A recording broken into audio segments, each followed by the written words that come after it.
यह तो एक एग्जाम्पल दिया जाता है, वह अपने शरीर पर उतारा जाए तो वह मनुष्य धन्य हो जाएगा। एक कहानी कहानी कह कह कर के हम लोगों को समझाते हैं ताकि अपने दिल में उतार कर अच्छी राह मनुष्य अपना सके। जिस प्रकार से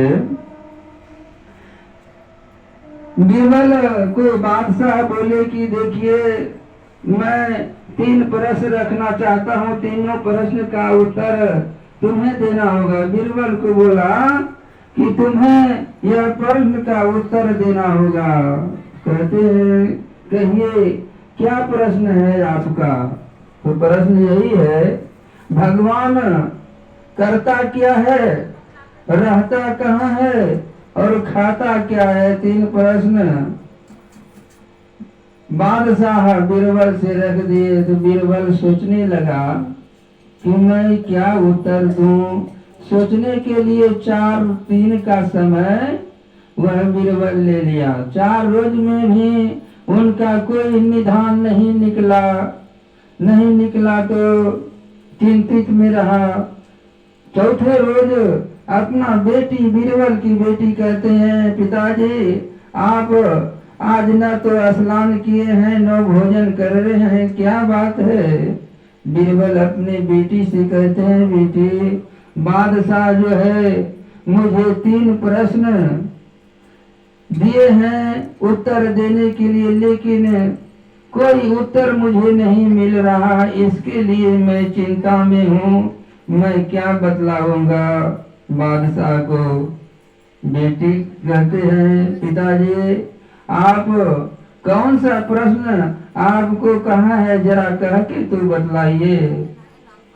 बीरबल कहते हैं अपने बेटी से, बेटी 3 प्रश्न है, भगवान करता क्या है, भगवान खाता क्या है और रहता कहाँ है?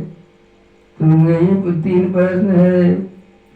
तो बेटी कहते हैं यह तो सहज प्रश्न है पिताजी, आप स्नान कीजिए और भोजन कीजिए और चलिए बादशाह के समीप, मैं इसे उत्तर दे दूंगी। तो वह बीरबल स्नान किया भोजन करके और गया तो बादशाह के सिंहासन के समीप प्रणाम, दंडवत प्रणाम बीरबल किया और कहते हैं, राजन मैं क्या उत्तर दूं? उत्तर तो मेरा बेटी दे देगा। कहता है ठीक है, बुलाओ बेटी को। तो बेटी बुलाया बेटी को। तो कहते हैं हाँ बोलिए क्या आपका प्रश्न है? बेटी, बीरबल की बेटी कहते हैं क्या प्रश्न है आपका, कहिए। तो फिर दोबारा बादशाह वह बीरबल की बेटी को कहते हैं, देखो बेटी मेरा प्रश्न है, भगवान रहता कहाँ है, करता क्या है, खाता क्या है, जरा यह उत्तर बतला दो। तो बेटी कहते हैं ठीक है राजन, मुझे 1 कटोरी में दूध लिया दीजिए। तो दूध बादशाह की वचन कोई सिपाही से जल्दी मंगा लिया दूध और कटोरी में दूध लेकर के आया। वह बेटी को दूध कटोरी में दे दिया हाथ में। तो वह बीरबल की बेटी जो थी वह दूध, एक हाथ से दूध का कटोरी लिए हुए हैं और दूसरा हाथ से कटोरी में उंगली घुमा रहे हैं। जब कई देर तक घुमाती रही तो बादशाह को गुस्सा आ गया, तुम्हें उत्तर देने के लिए बुलाए हैं कि कटोरी में उंगली घुमाने के लिए बुलाए हैं, क्या तुम कर रही है? बेटी कहती है कि राजन मैं इसमें माखन खोज रहा हूँ, दूध में माखन मैं खोज रहा हूँ। बादशाह कहते हैं दूध में माखन ऐसे होता है, वैसे मिलेगा दूध में माखन। दूध में माखन निकालने के लिए इसे उबालना होगा, तरह तरह का कामों है दूध का माखन निकालने में। तुम सहज सोचते हो कि उंगली घुमाने से माखन मिल जाएगा। वह बेटी कहती है राजन, भगवान को तुम्हें देखना चाहते हो तो एक बात हमको बतलाना होगा। आप प्रश्न किए हैं, मैं उत्तर दूंगी। तो उत्तर देने वाला बड़ा होता है या प्रश्न करने वाला बड़ा होता है? जरा आप बतलाइए तो। वह बादशाह समझ गया, वह कोई साधारण व्यक्ति नहीं था। क्यों नहीं समझेगा? समझ गया। उत्तर देने वाला बड़ा होता है, प्रश्न करने वाला छोटा होता है। कहा कि नहीं, उत्तर देने वाला बड़ा होता है। उत्तर देने वाला बड़ा होता है तो मैं नीचे में हूँ और आप ऊपर में है। क्या आप बड़ा हुए कि मैं बड़ा हुआ? आप नीचे कम नीचे उतरिए और प्रश्न करने उत्तर देने वाला को ऊंचा आसन होना चाहिए। कहता है बात तो सही है, क्योंकि जो उत्तर देता है वो बड़ा है, प्रश्न देने वाला छोटा होता है। जो उत्तर दे दिया वह बड़ा होता है। तो बादशाह नीचे उतरा और वह बेटी ऊपर उस आसन पर चल गई। तो कहते हैं देखो, माखन प्रयत्न करने के बाद मिलता है। उसी प्रकार भगवान को अगर दर्शन करना चाहते हैं तो इसमें कितनी कूड़ा कचरा है। ऐसे साधारण में देखिए, हम लोग विचार किया जाए तो इस शरीर अगर स्वच्छ न रखिएगा तो इसमें सत्य कभी विराजमान होगा। बाल्टी में दूध सुरक्षित आप रखना चाहते हैं तो बाल्टी को साफ करना होगा। इस शरीर में कितना कूड़ा कचरा है, इसे निकालना होगा। कूड़ा कचरा है क्या? कूड़ा कचरा हम लोग कर रहे हैं, लेकिन कूड़ा कचरा है क्या इस अंदर में? क्या है? जिस प्रकार से कहते हैं, तीरथ गयो 3 जना, चित्त चंचल मन चोर, एको पाप न कटी है, 10 मन लाधे और 10 मन लाधे और। जरा विचार करें, काम क्रोध लोभ मोह अहंकार ये 5 हुआ। चोरी झूठ व्यभिचारी नशा हिंसा ये भी 5 हुआ। 5 इधर 5 उधर, 10 हुआ। 10 मन लाद कर और चले आए। तीर्थ घूमने के लिए गए हैं, लेकिन अपने आप को नहीं घुमा। अपने कुछ सुधार हुआ क्या?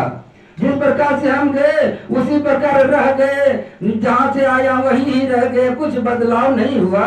कुछ हम लोग आध्यात्मिक में नहीं घूमे तो तीर्थ घूमने का क्या सार्थक होता है? कहीं चीज यह बुढ़ापा बीत गया है, तीर्थ करते करते बुढ़ापा बीत गया, लेकिन कुछ सुधार भी आया क्या? जैसे कि यह साहेब जी बोलते हैं कि यह धन दौलत सब कुछ जो है सब बेकार है, और फिर भी वो दूसरी को अगर धरल रहेंगे, मुंह से कह रहे हैं कि धन दौलत परिवार सगा संबंधी यह सब कुछ छूटेगा, तो क्या आप छोड़ दिए हैं? नहीं छोड़े। अगर वह छोड़ दिया, अपने भाईचारा बेटा बेटी को छोड़ दिया है, तो फिर भी इसी बेटा बेटी के बीच हम लोग आकर के प्रवचन कर रहे हैं। क्या है ये सब? सभी तो यही अपना है, तभी तो मेरा प्रवचन सुन रहा है और वह प्रवचन बाबा बाबा कर रहे हैं। इसी समाज में किसी समाज को छोड़कर आए हैं और इसी समाज को हम लोग सुना रहे हैं। छूटना नहीं है। धन दौलत ये सब छोड़ने के लिए मुंह से हमको लोग कह रहे हैं, लेकिन उसी धन में जाकर के हम लोग निर्जाए हुए हैं। जाइए कहीं पर जाइए, खो जो है खो बना करके किसी जंगल में तो आप नहीं रह पाइएगा। साधु संत सोचते हैं कि कहीं जंगल, भयानक जंगल में खो में घुस करके सत्संग करेंगे। वहां पर आप अगर ऐसी माता लोग, बहन लोग, भाई लोग, पिता लोग के बीच में ही सत्संग हम लोग कर रहे हैं, तो समझिए यह भी माता है, पिता है, भाई बंधु सभी है। छोड़े किसको? आप इनको भी नहीं सुनाइए, त्यागी बनिए, खो में घुस जाइए, तब समझिए आप सन्यासी हैं। आप मुंह से छोड़ने के लिए कहते हैं, लेकिन वही जगह पर आए हैं जहां पर है देखिए कितना घर मकान हम लोगों के बीच भाईचारा सब तो यही लगा हुआ है। छोड़ा क्या है? कुछ नहीं छोड़ा हम लोग। वो अपना अपना छोड़े, ये कि दूसरा है, दूसरा रहता तो कोई रहता यहाँ पर, सब अपना है। इसलिए त्यागी बनना क्या है? त्यागी बनना है तो कहीं सुनसान में चले जाइए। हम लोगों को समाज में अबे किए हैं, प्रवचन हम लोगों को सुनाइए रहे हैं, तो वैसा ही समाज तो ये भी है। कोई दूसरा नहीं है, सब अपना है। घर मकान में क्या यार, यह मकान जो रघुवर साहब ने बनाया है इसमें तो हम भी बैठल है मकाने में, छोड़ा किसको है? रघुवर साहब का मकान है लेकिन हम लोग भी बैठे हुए हैं।